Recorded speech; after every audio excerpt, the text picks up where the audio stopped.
नमस्कार, good morning, अस्सलाम वालेकुम, सत श्री अकाल। समाचार सड़क देखने वाले सारे दर्शकों का रघुराम शर्मा की ओर से अभिनंदन। हमारा यह साप्ताहिक प्रसारण सड़कों से जुड़ी तमाम खबरों को आप तक लाता रहेगा।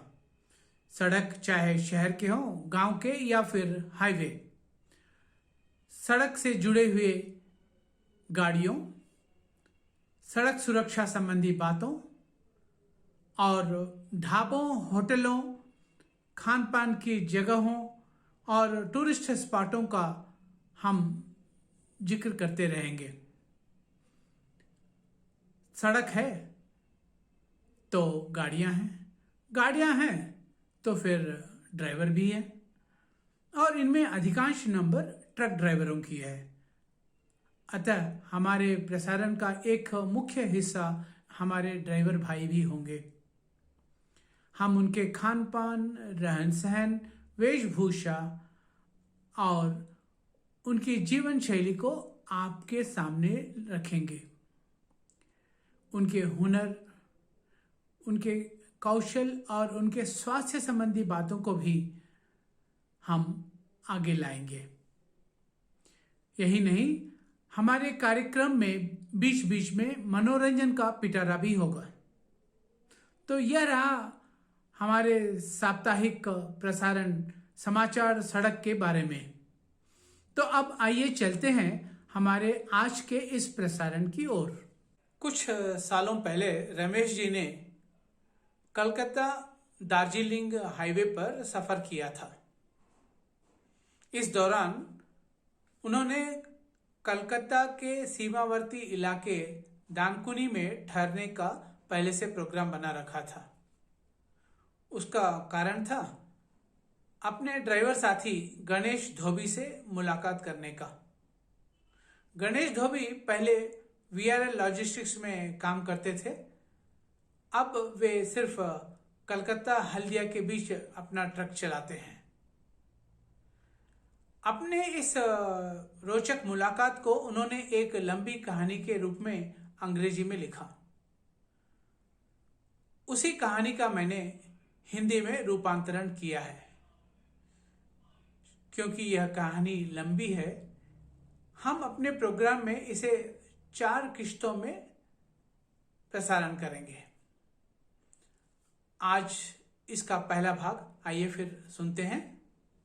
नमस्कार, पुराना साल मुबारक हो। चिर परिचित स्वर, हास्य भरा अभिनंदन। गणेश धोबी के सिवा और कौन हो सकता है फोन पर?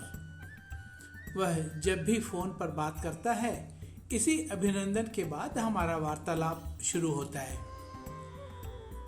राष्ट्रीय राजमार्ग पर ड्राइवर की जिंदगी को लेकर, वह भी खासकर कोलकाता, चेन्नई, बेंगलुरु के राजमार्ग पर।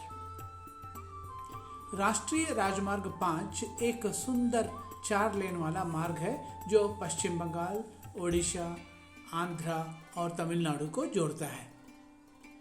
अपने काम के सिलसिले में उसे कर्नाटक भी जाना पड़ता है। गणेश धोबी पार्सल वैन चलाता है वीआरएल लॉजिस्टिक्स के लिए। यह एक जानी मानी सार्वजनिक संस्था है। इसके संस्थापक श्री विजय संकेश्वर हैं, जो कर्नाटक राज्य के हुबली के समीप गड़क के हैं।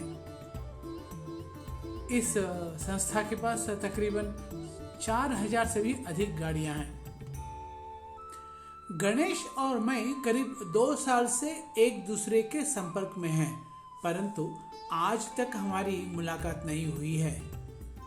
मुझे मालूम नहीं वह कैसे दिखता है, सिवाय इसके कि वह एक मृदुभाषी, खुश मिजाज और अनुभवी पेशेवर राजमार्ग का चालक है।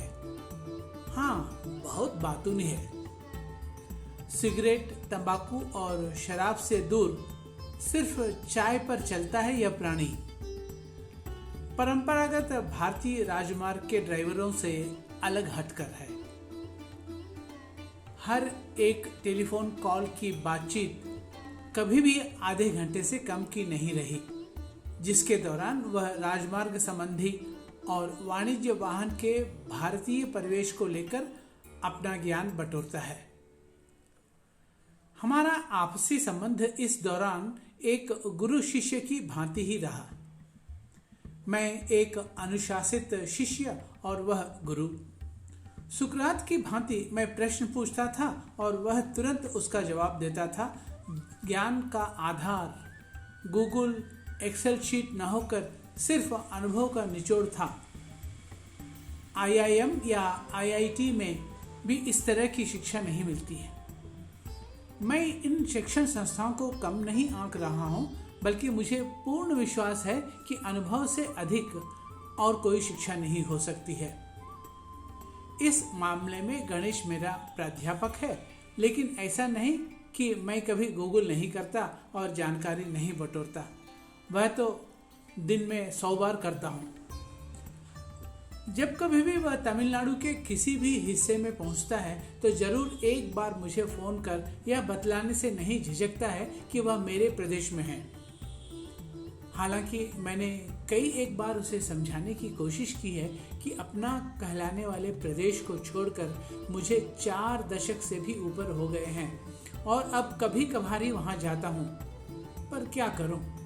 जौनपुर उत्तर प्रदेश का जन्मा यह जीव जो कोलकाता में बस गया है अब भी यही मानता है कि मैं मद्रासी हूं। नमस्कार, पुराना साल मुबारक हो। यह वही है। मैं कोलकाता 1 घंटे पहुंचा हूं। रिमझिम बूंदें बरस रही थी और मैं अपने गंतव्य स्थान डानकुनी, जो कोलकाता के परिसर क्षेत्र में पड़ता है, की ओर निकल रहा था। उसने फ़ोन किया यह पूछने के लिए कि हम कब और कहाँ मिल रहे हैं। हम दोनों ही उत्सुक थे एक दूसरे के आमने सामने आने के लिए। महज संयोग की बात थी, जिस दिन मैंने कलकत्ते में कदम रखा गणेश अपने शहर में मौजूद था। मैंने उसे अपना डानकुनी का पता दिया और साथ में यह संदेश भी कि उस दिन का मेरा सारा समय उसी के साथ बिताना है, बस और कुछ नहीं। आकर मेरा साथ दो। दिमाग भी क्या गजब की चीज है। दिमागी लैपटॉप पर प्रश्न उभर रहे थे कि क्या यह आदमी लंबा और दुबला पतला है या मोटूमल? क्या उसने दाढ़ी बना रखी होगी या फिर बढ़ी हुई दाढ़ी? लुंगी में होगा या क्या ढंग के कपड़े बना हुआ होगा? किस तरह के चप्पल होंगे उसके? भला इससे क्या फर्क पड़ता है? साथ ही विरोधात्मक प्रश्न भी उमड़ रहे थे। मैंने अपने दिमाग को डांट कर कहा, चुप रह, ऐसे प्रश्न क्यों? पिछले 7 साल में मैंने हजारों ड्राइवरों से मुलाकात की है। उनके अपने ही गांव में जब वह छुट्टियों पर थे, मैंने पाया अधिकांश ड्राइवर बड़े ढंग के कपड़े पहन रखे थे। उन्हें देखकर कोई यह नहीं कह सकता था कि वह पारंपरिक हाईवे का ड्राइवर है। अब क्योंकि गणेश ने बताया कि वह अपने गांव में ही है, मैंने धारणा बना ली कि वह पारंपरिक ड्राइवर के वेशभूषा में नहीं होगा। मैं गलत निकला। दिन के 12 बज रहे थे। दरवाजे की खटखटाहट ने उसके आने की सूचना दी। पलंग से अपने चारों ओर बिखरे लैपटॉप, किताब आदि को हटाकर पलंग से नीचे कूदा और दरवाजा खोला। यह रहे महाशय। पुराना साल मुबारक हो। गणेश धोबी ने अपने चिरपरिचित तकिया कलाम से मेरा अभिनंदन किया। अंग्रेजी में कहते हैं हैबिट्स डाई हार्ड। हम दोनों के चेहरे पर मुस्कुराहट बिखर गई। हाथ मिलाते हुए मैंने उसे कमरे के भीतर ले गया। एक बात तो बताना भूल गया। हाथ मिलाने के पहले उसने अपने हाथ को पैंट पर रगड़कर साफ कर लिया। उसे लगा होगा मैं सफाई के मामले में नक चढ़ा हूं। उसकी उम्र 45-50 के आसपास होगी। चौड़ा माथा और बाल पीछे की ओर कंघी किए हुए थे। बालों से तेल चमक रहा था। मांग नहीं निकली हुई थी। अधपकी बिखरी दाढ़ी, तेज आंखें, भूरे रंग का शर्ट जिसके ऊपर के 2 बटन खुले छोड़ दिए गए थे और उसमें से भीतर का बनियान झांक रहा था। पोपला दांत, बाथरूम चप्पल, सभी मायनों में गणेश अपने असली ड्राइवर के अवतार में था। ड्यूटी से अलग सजने संवरने का कोई अलग सूत्र नहीं था। इस बीच शायद वह भी मुझे आंक रहा था। मैं अपने सामान्य हाफ पैंट और टी शर्ट में था। कमरे में सारी चीज़ें बिखरी पड़ी हुई थी। टेबल पर, टीवी के नीचे, खुले वार्डरोब के पास संतरे के छिलके फर्श पर पड़े हुए थे। पलंग पर टैक्सी का बिल। हाँ, मैं भी सामान्य रूप से अव्यवस्थित था। जल्दी से पलंग पर बिखरे वस्तुओं को एक ओर कर मैंने उसके आराम से बैठने का स्थान बनाया। पलंग पर बैठने से उसने मना कर दिया। तत्परता से कुर्सी पर रखे वस्तुओं को हटाकर टेबल पर रखा और उसे बैठने को कहा। फिर से उसने बैठने से इनकार कर दिया। क्यों? एसी चल रहा है, मुझे अच्छा नहीं लगता, उसने जवाब दिया। तो बात यह है, मैंने एसी बंद कर दिया और पंखे को धीरे से चला डाला। वैसे तो बैठ गया वह बिना बाहों वाली कुर्सी पर, लेकिन अभी भी वह सहज नहीं लग रहा था, मानो एक डरा हुआ छात्र एक कठोर शिक्षक के आगे बैठा हुआ हो। आराम से बैठिए गणेश जी, एक गिलास पानी का दिया। उसे ठंडा नहीं, साधारण पानी पीना था। चलो चाय तो पीते हैं। फिर से उसने न में सिर हिला दिया। नजदीक जाकर उसकी बाहों को थपथपाया, खिड़की पर पड़े पर्दे को ऊपर किया ताकि दिन की रोशनी कमरे में पहुंचे। आज वातावरण अच्छा लग रहा है। अंग्रेजों की तरह मैंने वार्तालाप का प्रारंभ किया। अभी भी गणेश अपने आप में गुम था। रूम सर्विस को बुलाकर मैंने 2 कप चाय भेजने को कहा। उसे न भी चाहिए तो मुझे तो तलब थी एक चाय पीने की। मैं खुद तना हुआ लग रहा था। मेरा यह अनुभव कुछ नया नहीं था।